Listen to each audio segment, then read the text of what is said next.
Indiana Pacers using power rankings as motivation for next NBA season. Being underestimated is the fuel that powers the Indiana Pacers. It's a familiar feeling for the Pacers, who have long thrived on being the underdogs. Last season, they stunned everyone by reaching the Eastern Conference Finals. But instead of being hailed as heroes, they were quickly dismissed as a one-season wonder. Yet they did. They fought their way to Game 7 of the NBA Finals before falling to the Thunder. The Pacers' success is a testament to their resilience and their ability to rise above expectations. But here's where it gets controversial. The Pacers' success is not just about their talent, but also about their willingness to embrace the underdog label. Now, with Tyrese Haliburton sidelined for the entire next season due to a torn Achilles, the Pacers are once again being counted out. But they're not taking this lightly. Rick Carlisle, the head coach, has already made it clear. We're using everyone's doubt as fuel. Carlisle elaborated, it's going to present a great opportunity in some form. I saw a thing today where they had us ranked 20th or 21st in the league going into next year. That's good motivation. So we'll have a chance to have a real opportunity to help develop some guys in some real quality minutes. And we're trying to win. Despite losing Haliburton and Myles Turner, the Pacers believe they can still make waves in the Eastern Conference.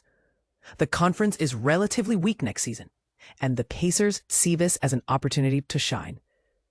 But what if the Pacers' success is not just about their current roster, but also about their ability to adapt and evolve? The Pacers' offense may not have the same pace without Haliburton, but their depth ensures they'll remain competitive. They made the finals as a 4 seed last season, and the Eastern Conference Finals as a 6 seed the year before. The Pacers know that anything can happen in the playoffs. So do you think the Pacers can defy the odds again this season? Or are they doomed to fall short without Haliburton? The Pacers are sending a clear message. Count them out at your own peril.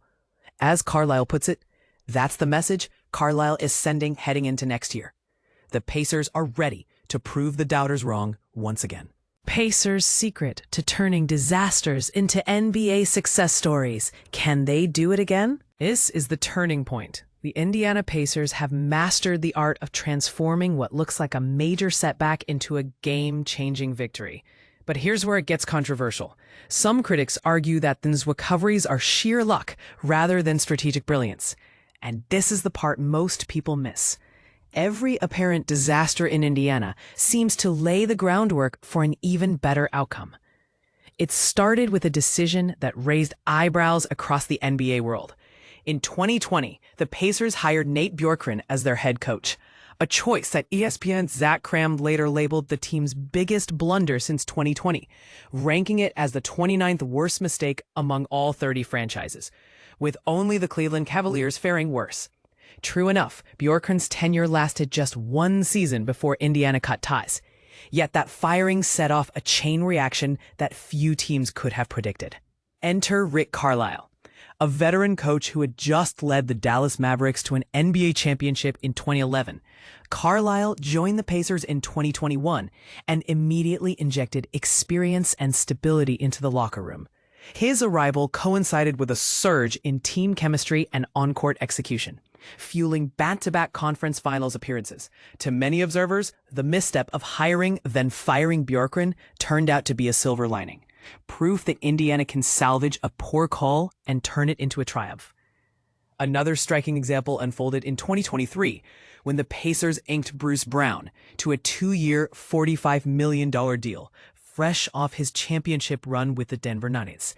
Expectations ran high that Brown's championship pedigree and versatile playmaking would elevate Indiana's ceiling.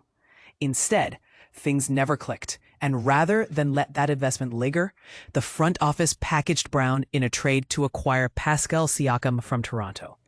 That move not only cleared cap space, but also brought in an all-star forward whose scoring and defensive versatility fit Carlisle's system perfectly. Success in Indiana isn't an accident. The Pacers have cultivated an organizational culture that can pivot on a dime, turning missteps into opportunities before they snowball into long-term problems.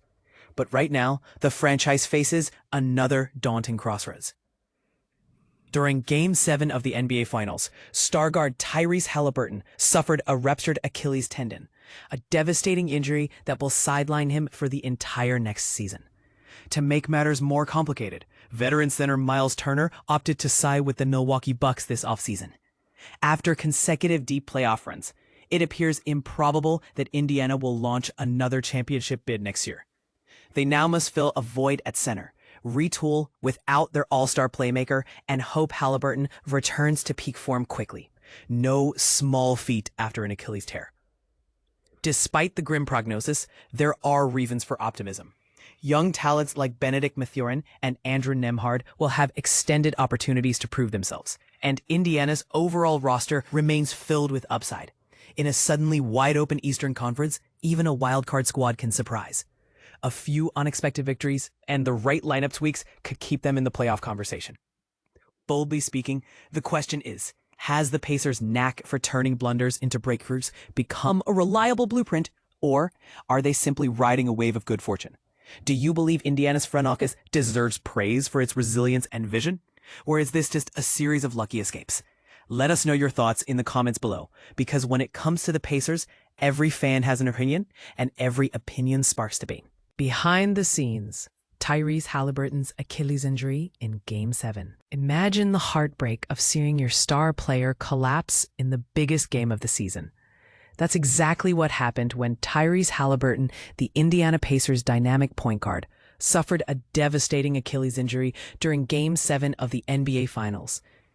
The moment sent shockwaves through the arena and left fans wondering, could this be one of the most pivotal what-if moments in basketball history? Rick Carlisle, the seasoned head coach of the Pacers, recently opened up about that fateful night on the podcast Green Light with Chris Long, sharing an emotional behind-the-scenes account that pulls back the curtain on just how difficult it was for everyone involved. Let's rewind a bit to appreciate how remarkable the Pacers' journey had been up to that point. As the fourth seed in the Eastern Conference with a solid 50-32 regular season record, few expected them to make such a deep playoff run. Even die-hard Indiana supporters likely didn't envision their team reaching the finals, let alone being within striking distance of hoisting the Larry O'Brien trophy. Facing off against the Oklahoma City Thunder, the series felt like a heavyweight bout. Two elite teams trading punches, each refusing to back down. It all came down to Game 7, and anticipation was sky high as fans wondered if Haliburton could pull off yet another miraculous performance. Haliburton had already cemented himself as one of the breakout stars of the postseason. His clutch gene shone brightest in critical moments, including a jaw-dropping buzzer beater in Game 1 of the finals that echoed around the globe. Though he battled a nagging calf injury throughout the series, nothing could keep him from suiting up for the championship-deciding contest, and boy, did he come out firing.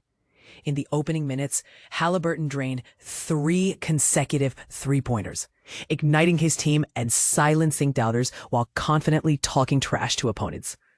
For a brief moment, it seemed like we were witnessing the birth of a legendary finals performance. But here's where it gets heartbreaking and controversial. Just moments later, tragedy struck. Haliburton drove aggressively toward the basket when his cat gave out, and the slow-motion replay confirmed every fan's worst fear. His Achilles tendon had ruptured. No official diagnosis was needed. The severity was undeniable. Carlisle described the immediate aftermath as gut-wrenching, saying, "You guys can imagine what it might be like." He went on to explain how challenging the situation was, both emotionally and strategically for the team. That series was tough, and you have to give Oklahoma City credit, Carlisle noted.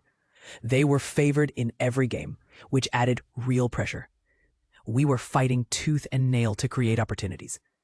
When Tyrese hit those threes early, it felt like we had the momentum. But then, everything changed. Despite the setback, the Pacers showed resilience. Andrew Nembhard stepped up by hitting a crucial three-pointer just before halftime, giving Indiana a slim 1-point lead heading into the break. But as Carlisle admitted, the dynamics of the game shifted dramatically after Haliburton's injury. We came out strong in the second half, but they hit us hard in the third quarter, and we couldn't recover, he explained. While the players continued to fight valiantly, the absence of their leader loomed large over the court. And this is the part most people miss. Haliburton isn't just any player. He's the engine that makes the Pacers tick. As the primary ball handler and playmaker, he dictates the pace of the offense and creates opportunities for his teammates. Without him, Indiana struggled to maintain cohesion and energy. Though they managed to stay competitive until halftime thanks to sheer determination, the reality is that the game effectively ended when Haliburton went down. So what does this mean for the future? Could the Pacers have won it all if Haliburton hadn't gotten hurt? It's a question that will spark debate among analysts and fans alike. Some might argue that injuries are simply part of sports, while others may see this as a cruel twist of fate that robbed us of a potential classic. Either way, the incident raises deeper questions about the physical toll of professional athletics and whether enough is being done to protect athletes from catastrophic injuries. What do you think? Should leagues implement stricter protocols to prevent players from competing through injuries? Or is this just an unfortunate aspect of the game that we must accept? Let us know your thoughts in the comments below.